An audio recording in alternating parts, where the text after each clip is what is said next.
What's going on? A lot of changes here. Last video, mailbag, not great. Shaved, finally. Got too weird. That's all I got. Couple things. One, great job as always with the questions. Two, I screwed up the boxes. I have no idea what's in each box anymore. So I'm just going to randomly pick one from each.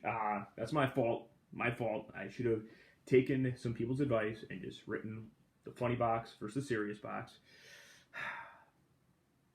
This does make it slightly more exciting. Funny questions again, real heavy on the food side of things.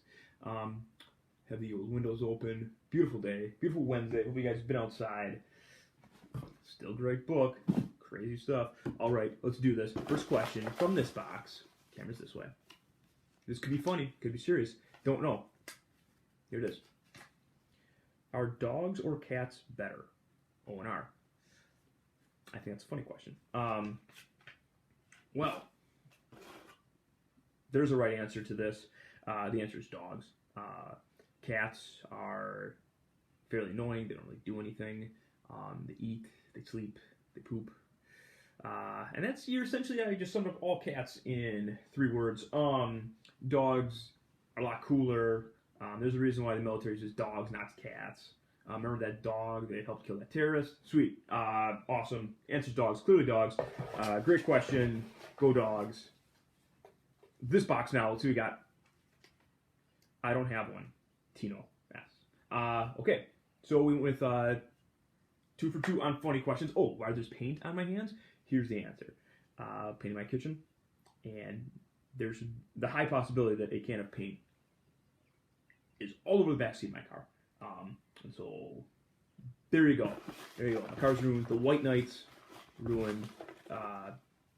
Thanks, Corona. All right. Question. This could be serious. This could be funny. What would you do on... We're on third straight funny question. What would you do on the day with no school? Or what would I do during the day with no school? Allie K.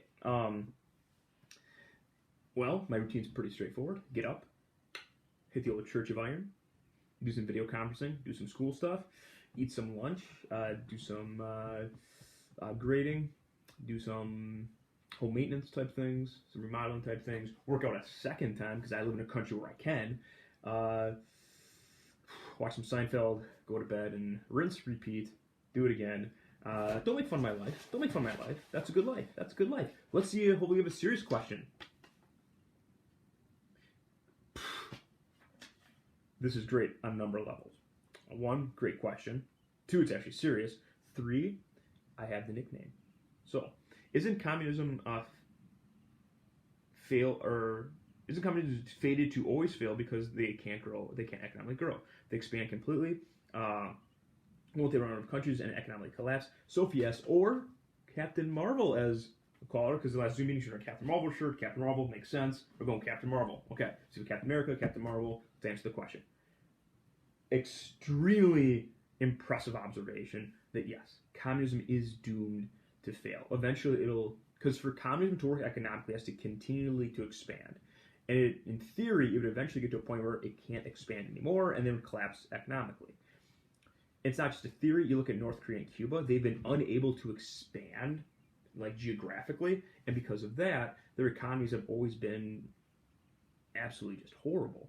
One of the reasons why the Soviet Union falls is purely economics. That economically they cannot keep up with the United States because they reached a point where their military could no longer support their growth and stuff throughout Europe and throughout Southeast Asia. So yeah, in all honesty, communism is doomed to fail. It's an inherently weak system just in terms of the principles of it. If your economic system, there's the camera, is based on the idea that you have to exponentially grow and you have to keep on conquering more and more and more countries, even if you are successful militarily, there's going to be a point where there's no lands left to conquer. So it's a great observation, great point, Captain Marvel. You've saved the mailbag. I bet this will be a funny one because I screwed up the box situation. I didn't even, oh, there it is, fell on the floor. What's your favorite animal? Victoria H. Vicky? Bald eagle. America. Okay, we'll go over here, which will obviously end up being a funny question because that's the route we're going today. Let's see what we got here. Serious question. Evan, serious question. Did Roosevelt's change history? Oh, did Roosevelt's death change history because of what happened with the new president in office? It's a really great question because I've read this from like different historians, like these great what ifs, in that, like, what if Roosevelt doesn't die in 45 and he begins the first part of the Cold War? How's the Cold War different? None of us will really know. I will say this: Truman was probably the right person at the right time. He was hard-headed enough and he was tough enough. And honestly, he was mean enough to handle Stalin, to confront Stalin face or head on things. Roosevelt, his ego, he was a very big ego person. He believed he was the smartest person ever walked into the room, and in many cases that benefited him, and also in probably equally as many cases it was to his detriment. And certainly when you're dealing with foreign policy stuff, that can be very detrimental when you underestimate what your opponents are capable of doing. I don't know, it's tough because Roosevelt was a good enough president where you'd like to believe like he would have figured it out, but on the flip side, he also was completely enamored with Stalin and like didn't really begin to recognize the evil that he was confronting.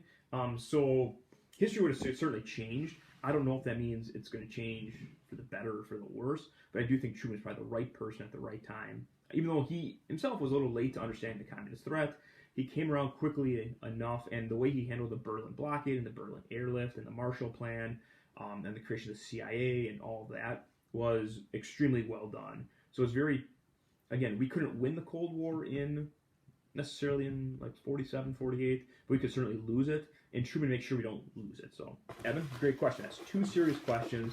Going over this box. Let's see what's up.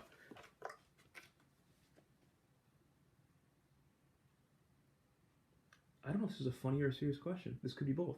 Isn't the movie Anastasia based upon how the Tsar's family was assassinated? Ty H? It was. It's a crazy story in history. The Romanov family, they're killed by the Bolsheviks or the communists inside of Russia once they take over the country.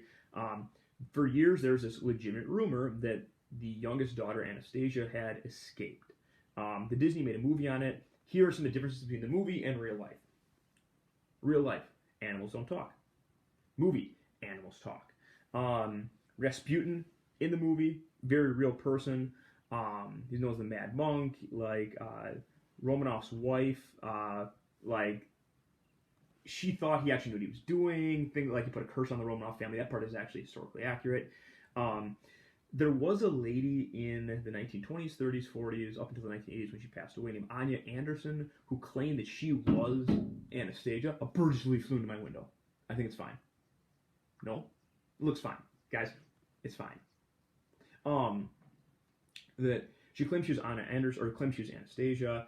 For years, though, she would deny DNA testing and things like that. Turns out she was not. They eventually found Anastasia's body a few yards away from where the rest of the family was buried. They were shot by the communists. And the reason why the rumors started was because they could never originally find the body of Anastasia, and it's because she got away momentarily, and so she was buried a little further on. That's a great question. A lot of those Disney stories are based upon like somewhat historical events, and then they just take the actual stories and just completely butcher them. Ooh, serious question. Captain America, Ryan B. Better haircut.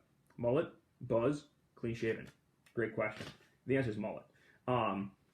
Like, not everyone can do a clean shaven head. Like, I can't because like my head's like horribly misshapen. But mullet, it's always a classy look. Business in the front, party in the back. What else do you need? Mullet's acceptable for any formal occasion. So yeah, mullet, great choice. Great question, Ryan. Great question. What you got here? This is crazy. Captain America, Ryan B. Second straight question. What's the most crucial part of the Cold War? We could have 100 historians up here and they could all tell you different things. My personal opinion is the most crucial part of the Cold War, at least in terms of us winning, was us finally understanding the magnitude of the threat and us recognizing we were actually in a war. Once we figured that out, that we were actually in a fight with the communists and that they believed in a zero-sum game that either we win and they lose or they win and we lose, that there was no negotiating, that's when you finally win. That's when you figure out, you know what, we can't really negotiate with the communists until we force them to the negotiating table. And it's once we figure out that, late 70s, early 80s, that's when you see like the game changing. It's tough. There's so many like crucial moments of the Cold War. It's tough to just kind of pick out one. Let's go one more. One more. Could be funny. Could be serious. Okay. Is the Korean War one of the only forgotten wars, or are there more important wars that haven't been given the recognition they deserve? Dina R. Dina? I love this question. It's not a funny question to end on. That's a great question. There are. The Korean War, unfortunately, gets sandwiched between the big one, World War II, and the Vietnam War, which is one of the more significant wars in terms of like cultural long-term stuff and in terms of just the chaos going on at home. Korean War gets forgotten. But there's other wars that get forgotten too. In the 1980s, there's a number of like small, they're not wars, but they're small conflicts where the United States is getting involved, like in Panama, Grenada, places like that. That can be something. In terms of actual wars, the Mexican-American War is a forgotten war that at one point in time we went in to Mexico. That's why we have most of the southwest of the United States. That can definitely be considered a forgotten war because we just never talk about it. Maybe even more so is the Spanish-American War. That over Cuba, there's debate on how the war started, like very questionable stuff that is actually like newspapers that may have provoked this war occurring. But we fought Spain for Cuba. We liberated Cuba. That ended up coming back. Well, next video actually. Where there's some long-term consequences for that. But I would say like in American history, the biggest forgotten wars that unfortunately just never get talked about are Korea, Spanish-American War, Mexican-American War, and maybe the fourth one would be the War of 1812. That those are like 4 wars, and you never really talk about them, even though they all have major things going on. I don't think it's into a 20-minute thing, but all 4 are worthy of like research. I think of those, the Korean War is the one that's probably the most well-known because it's the most recent. Of those, the least well-known is probably the Spanish-American War because it's a very short conflict, and us getting involved is very questionable, the motivation in getting involved in that, because we were very much influenced by false news reports. But that's a great question. Great question. Oh, let's do a funny one to end on. Let's do a funny one to end on. Unless I can't find a funny one. That's not a funny one. Ooh, what do you do to pass the time during quarantine? Hayden A. Hayden, good funny question. Or, well, not a serious question. Read, work out, do some house stuff, believe in myself, believe in America, believe in coffee. And that's how I pass my time during quarantine. Okay, so keep the questions coming. Love it. We're nearing the end of the year. Weird year, 2020. But you guys have a great rest of your day. Thanks again, filling everything out. Believe in yourself, believe in the country, believe in coffee. Make sure the top of your paint can is always secure whenever you're driving in your car, since you guys all drive. And be aware that you can't get paint out of car carpet. So those are all things to really take in mind. Okay, you guys have a great rest of your day. Camera.